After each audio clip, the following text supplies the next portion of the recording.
Sambales. Sambales. Ilang Mm, taon na po kayo? 47. 47? Yes po. Ay, bata ka pa. Ano yun? Matanda na ako sa'yo. Ilang taon na kayo, ma'am? 59 na ako. Hmm, Mm. Kaya, nang, siyempre, dapat lang yung, kasing edad mo rin, di ba? mm. Mm. Ano po, Wala, pwede bang malaman bakit, naghahanap ka ng partner? Wala ka na asawa? hiwalay. Bakit ka naghiwalay? Pwede malaman? Misunderstanding. May something something. Ano yun? Anong something yun? Misunderstanding, hindi nagkauntindihan lang. May Oo. anak kayo? May anak daw po kayo, sir? Ah, mayroon, madam, Mm. dalawa. May asawa na rin siya. May asawa na. Ito bata pa kayo, nagkaanak pala. Mm. Ah.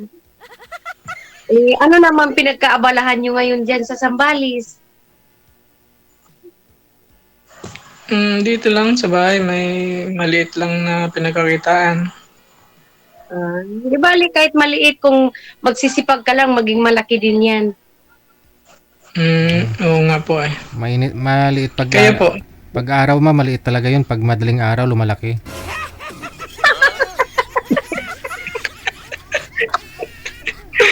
Kasing, kasing laki ng oxen. Kayo ma'am, saan kayo? Okay naman, kahit pa paano nabubuhay dito. Dito ako sa Hong Kong. Layo. OFW po pala kayo. Kailangan maghanap buhay eh. Ilan anak niyo ma'am? Actually, 5 anak ko pero may kanya-kanya na silang buhay lahat. Mm, Mm. So, bali, tubong Sambales po talaga kayo. hindi po. Lumaki ako sa Sambales. Tagarawas ako ma'am. Roa City? So, Opo. kapit ka pala. Mm, Sabihin sa Ruhas ay, Dao. ah, yung asawa ko dati taga roon eh. Sa Mm, Mambusaw. oo. Sunod nun Dao na. Mm. Taga Bisan roon. Dao. Kasi lang kinuha na siya ni Lord eh. Ayun lang.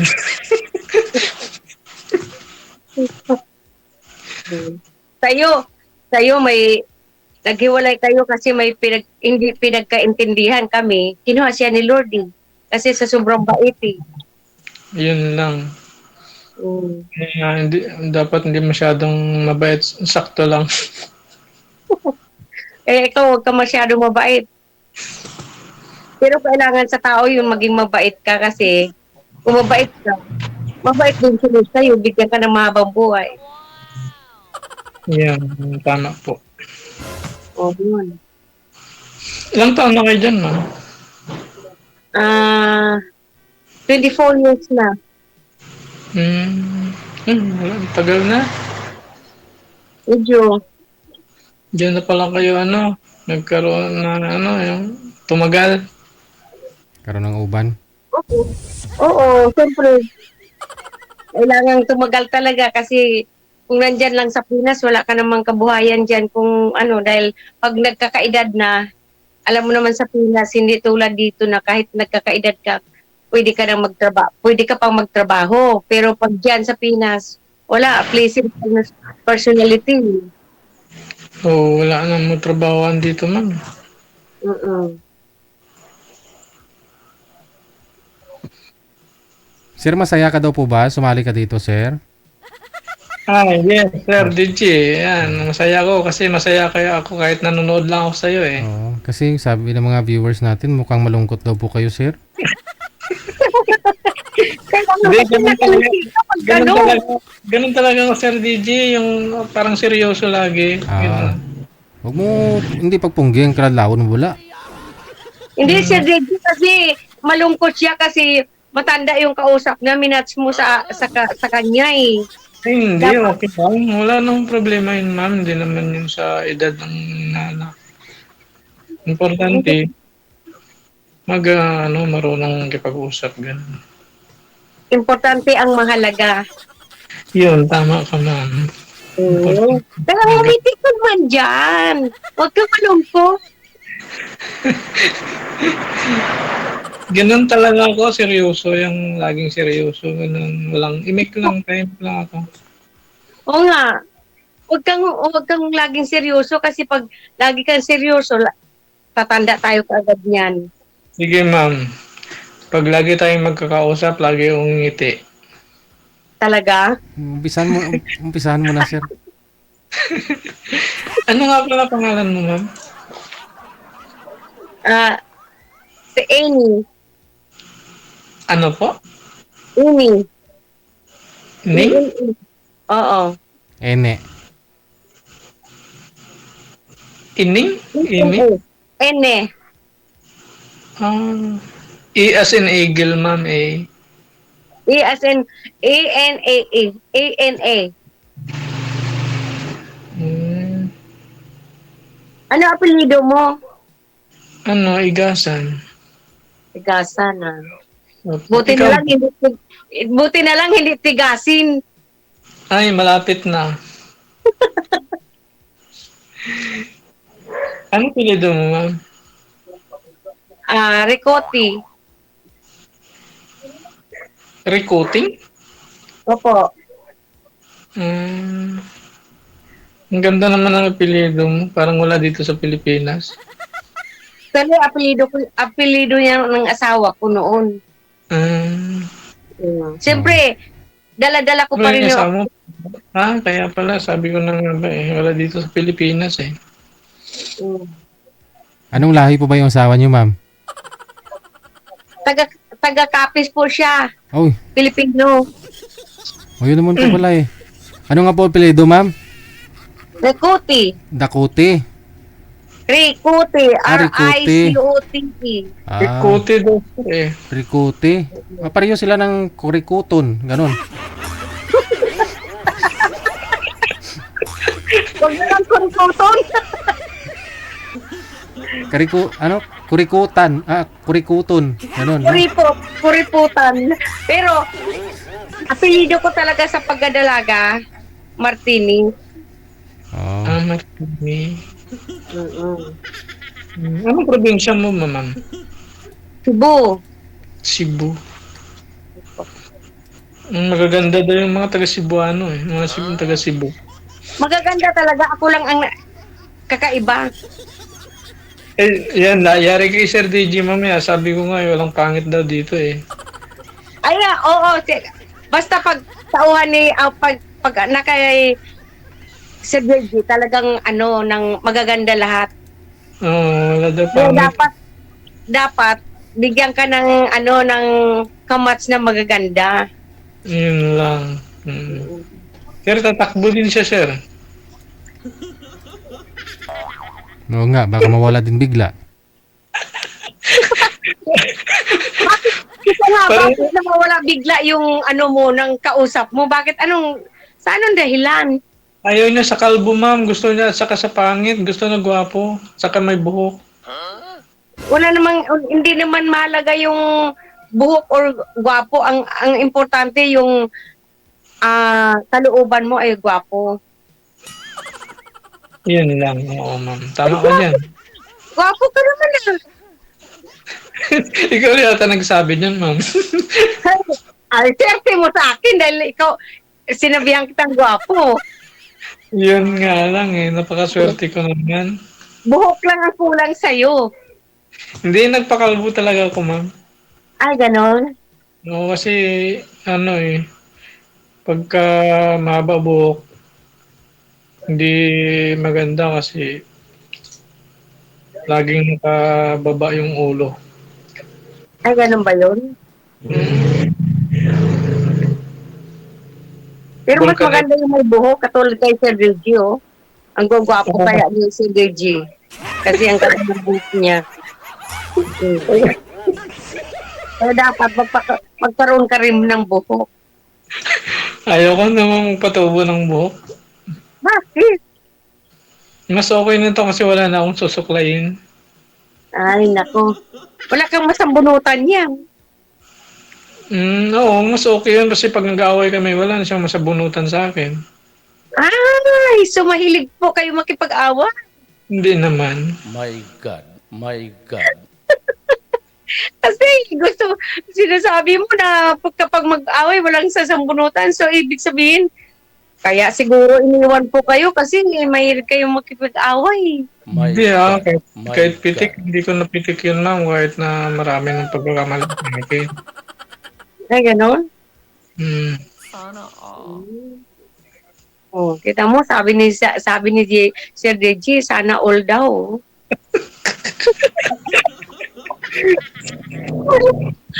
Ay, nako. Kasi problema lang, huwag ka lang magalit, ha? Bakit kasi iniwan ka? Hindi lang siya masaya. Kasi malayo kasi dati. Parang, once a month lang ako umuwi. Dati akong security ng bangko. So security ka pala. Dati, pero before ako nag-security ng bangko, machine operator ako ng rice mill, tapos nag-aaral ako ng automotive. Ganon. Tapos, kaya sa kakahintay sa'yo, iniwan ka na lang. Hindi ka siguro sumisipot eh. Ay, baka hindi lang sa masaya. Pero okay naman. Baka naman iba din ang ginagwardyahan mo, kaya ganon. Di naman. Mm-hmm. Puro lang ako Kasi trabaho. karamihan sa mga gwardya gwardya sa araw sa trabaho, pero sa gabi ibang ginagwardyahan eh. Hindi kasama kasi yun, maganda yung approach mo sa mga kliyente, ganun. Lalo pag nasa bangko ka, kailangan magaling ka mag-approach para hindi ka magkaroon ng problema sa trabaho. Kasi pag hindi maganda ang approach mo, may reklamo ka agad sa'yo, anytime pwede ka nilang tanggalin. Ay, ganon. Hmm. So, hindi sa'yo ang problema, sa kanya, ganon. Oo, sa kanya. Pero ikaw ang may pagkukulang. Siguro kasi siguro hindi naman natin masabing perfecto tayo, lahat tayo may pagkukulang, di ba? Ganon. Hindi ka naman pwedeng sabihin na wala akong pagkukulang. So, dapat Sir DJ, dapat bigyan mo na siya ng yung laging nasa tabi niya lagi. Para hindi na siya iiwan. Uwi na lang po kayo dito sa Pilipinas, ma'am. Yeah. Saka na. Pwede Sir DJ, uwi na lang siya. Hindi. Ayoko kasi bata ka eh. Dapat, Sir DJ, yung ibigay mo sa akin, yung kasing edad ko naman. So ibig pong sabihin, hindi mo siya gusto, ma'am?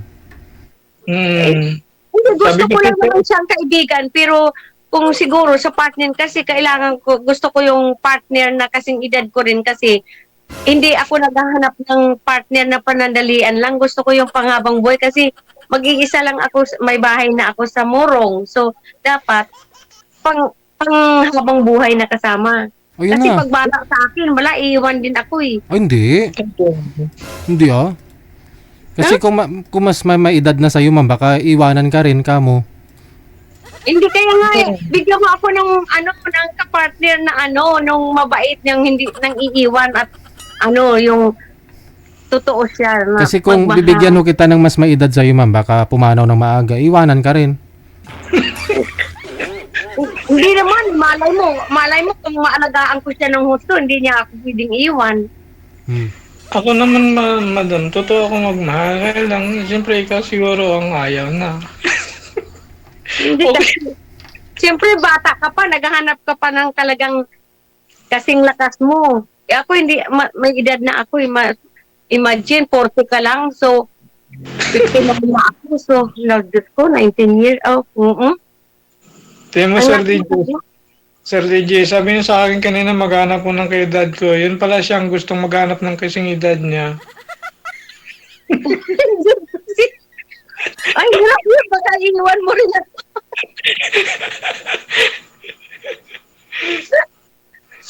Diba? Mm.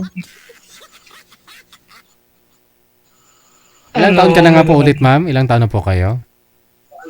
59 na po ako. At tapos ikaw, sir? 47, sir. Dusi, 12 Ako, years. Akala ko 40 ka lang eh. Sabi mo 40. 47. Mm-hmm. 47 pala. Mm. Kamali pala ako ng computation eh. Oo, 12 Kala years lang. ko 40 ka lang. 19 years ang agwat natin. Kasi ikaw hindi mo agad kinumpute eh. Eh sabi mo 40 ka eh. Hindi, 47. Sabi ko ilang taon ka na. Sabi mo 40. Oh. Pakita mo naman buong ano mo. Huwag mo na maitago yung ano mo. Buong mukha mo. Ako, nakaklear yung mukha ko ha. Ngayon, hindi na nakatago. Para pag nakangiti ka, nakikita ko naman baka mamaya kulang-kulang para ipin. Ay, kulang na, sa gitna. Kasi na-disgrasya ako sa motor, kaya naging kulang. Ay, ganon? Nagmumotor kasi ako. Ano, sir, nadapa po? Ano kayo, nakabangga? Hindi, sir. Yung sinusundan ko, biglang lumiko. Oo. Hindi naabot ng preno, kaya gumulong ako. Wala pa sub-sub po kayo, natanggal yung ngipin. Opo, sir. Sana nagpabayad po kayo dun sa kanya. Para maging pogi kayo, lagyan niyo uli ipin. Ibig sabihin, hindi siya pogi. Kasi kulang. Kulang na ipin. Hindi na natin kailangan magpapogi. Okay na yan. Siyempre, malay mo, makatagpo ka pa ng mas bata pa sa'yo na ano. Oh. Kasi Okay bata na ka pa naman eh.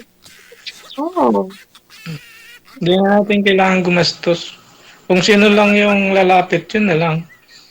Ay, ganun ba yun?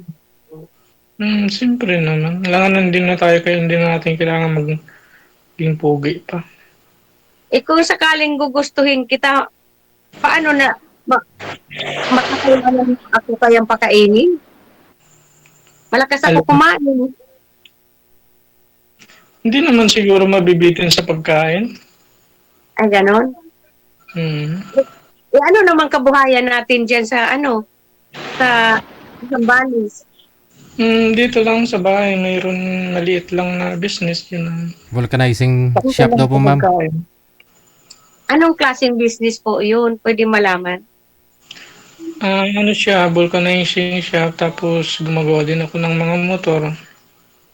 Ah, ganon. Parang motor shop, ganon. Yes po. Di, ano sa palagay mo? Kasi ako, hindi ako mapalagay eh.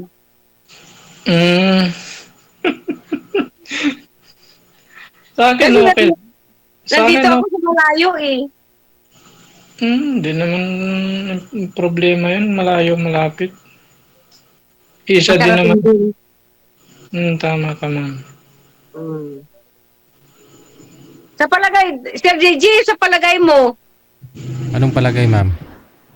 ano sa palagay mo, kami kaya ang itinadhana? Ewan ko, umbot sa langaw.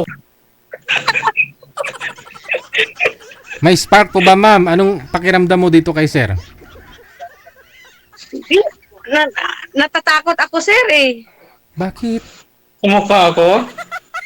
Hindi, kasi bata ka pa eh. Kasi gusto ko yung line of 5 naman kasi mahirap na eh. Kapag bata kasi medyo malakas pa ho, sir. Baka mabigla si ma'am. Pilay-pilay. Malakas pa nga. O doon siya kinakabahan. Sir JJ, di ba, pag bata pa, kalakasan pa nila yan. So, naghanap pa sila ng medyo kaya nila kaya siyang sabayan. Oo. Di ba? Bakit, ma'am, di mo na kaya? siguro, kaya ko naman pero hindi na talaga as in kasi bata. May edad naman na ako kasi hanap ko talaga yung companionship lang sa buhay. Kasi mayroon kasing iba naghahanap talaga ng yung hinahanap ng katawan nila, kaya ganun. Si sir siguro hindi niya rin naman hinahanap yan kasi matagal naman naman siyang walang asawa eh. Imalay mo, mayroon siyang nasa tabi-tabi lang dyan. Ayun. Wala naman. Wala ba? Gulong, Dito focus na lang ako sa trabaho. Trabaho na lang ako lagi, hindi na ako lumalabas. Dito na sa bahay. Sino kasama mo sa bahay mo? Isa ko lang, minsan pagka bakasyon, umuwi yung mga anak ko, yung dalawa. Ah, Kung may kasama ako dito, di may katabi na ako. Magagalit na yun pagkausap ka. siyempre, sasabihin mo, huwag ka munang pumunta dito kasi may kausap ako mamaya. May gagawin ako ko. baka, Pwede yung gano'n. baka bingi, bulag no? Siya. Mahal siguro sir, bulag. Oo. Sige po, tuloy-tuloy lang ang usapan ninyo. Maraming salamat sa inyong dalawa. Ay, maraming salamat, Sir Georgie, Bye. Ano ko naman? Bye-bye. Thank you, Sir. Tuloy-tuloy lang ang usapan. Tuloy-tuloy po yan. Hindi ko po kayo di-disconnect. Tuloy-tuloy po. Na? Salamat, Sir Georgie.